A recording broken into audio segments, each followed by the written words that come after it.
ফাঁকা বাড়িতে একা পেয়ে বৃদ্ধাকে খুনের অভিযোগে শোরগোল শ্যামনগরে।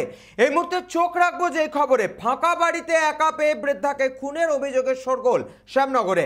ফাঁকা বাড়িতে একা পেয়ে এক বৃদ্ধাকে গলা টিপে খুন করার অভিযোগ উঠল এলাকারই এক ব্যক্তির বিরুদ্ধে। জগদ্দল বিধানসভার 23 নম্বর ওয়ার্ডের শ্যামনগর পীরতলা এলাকায় একাই থাকতেন প্রতিমা বেরা নামের ওই বৃদ্ধা।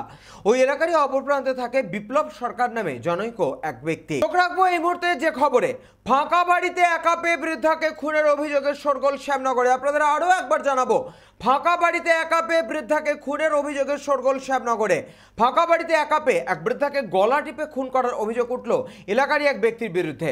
জগদ্দল বিধানসভার 23 নম্বর ওয়ার্ডের শ্যামনগর পীরতলা এলাকায় একাই থাকতেন প্রতিমা বেরা নামের ওই বৃদ্ধা। ওই এলাকারই অপর প্রান্তে থাকেন বিপ্লব সরকার নামে এক ব্যক্তি।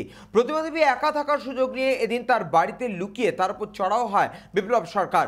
সম্ভবত ওই ঘরে বৃদ্ধার সাথে ধস্তাধস্তির পরেই তাকে গলা টিপে খুন করে বিপ্লব। এলাকার বাসিন্দাদের সূত্রে জানা যাচ্ছে, খবর পেয়ে ঘটনাস্থলে পৌঁছে জগদ্দল থানার পুলিশ, স্থানীয় কাউন্সিলর। জনবহুল এলাকায় এইভাবে খুনের ঘটনায় ক্ষিপ্ত হয়ে ওঠে এলাকাবাসী। অভিযুক্ত বিপ্লব সরকারের উপযুক্ত শাস্তির দাবিতে সরব হন স্থানীয় বাসিন্দারা। হিমাদ্রি শেখর ভট্টের রিপোর্ট, চ্যানেল 24/7। আবার কাজবাজ করে বোনের বাড়ি চলে যায়। আজকে যে টাইমে ঘটনাটা হয়েছে সেই টাইমে মা বাড়িতে থাকার কথা না, যেহেতু উনি একটা উপোস করছে, উপোসের ব্রত রয়েছে, ওনার বাড়িতে কাজ করছে, আজকে যাবে না এরকম একটা টেন্ডেন্সি ওনার ছিল। যথারীতি আমার বোন সকালবেলায় ফোন করছে ওকে, মাকে, যে শুনবে কেন আসছে না বা কিছু, অনেকক্ষণ ধরে দেরি হচ্ছে, বারবার ফোন করছে, ফোন লাগছে না। তখন তুই বল তারপর কি হয়েছে। তখন ও বাইরে আমাদের পাশের বাড়িতে ওই একটা বোন আছে আমার, তাকে ফোন করেছে যে মায়ের কি হয়েছে। আমরা সাধারণত সবসময় খোঁজ করি যে কি হলো, একটু দেখ, আশেপাশে বলাই থাকে যে দেখ মা ধরছে না কেন, একটু দেখ তো।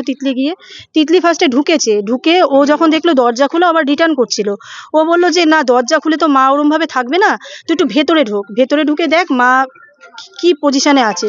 আর ওরও একটু টেনশন হচ্ছিল যে ন্যাচারাল ঘটছে। আজকে আমি যখন এখানে রাস্তার লাইট ফাইট লাগাতে পর্যবেক্ষণ করতে এসেছিলাম, তখন 11:30 পৌনে 12টা বাজে। আমি তো ওই পাশের গুলিতে রাস্তায় দাঁড়িয়ে আছি, আর ঘটনা পুকুরে এপারে।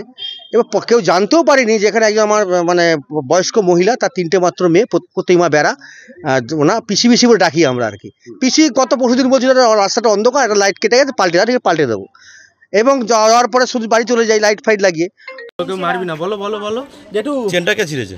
ওই ওটু কাকা গলা চেনটা ফেলেছে, বুঝেছো? তুমি তাড়াতাড়ি হ্যাঁ ও কনফারেন্স দিয়েছে পুরো, ঠিক আছে?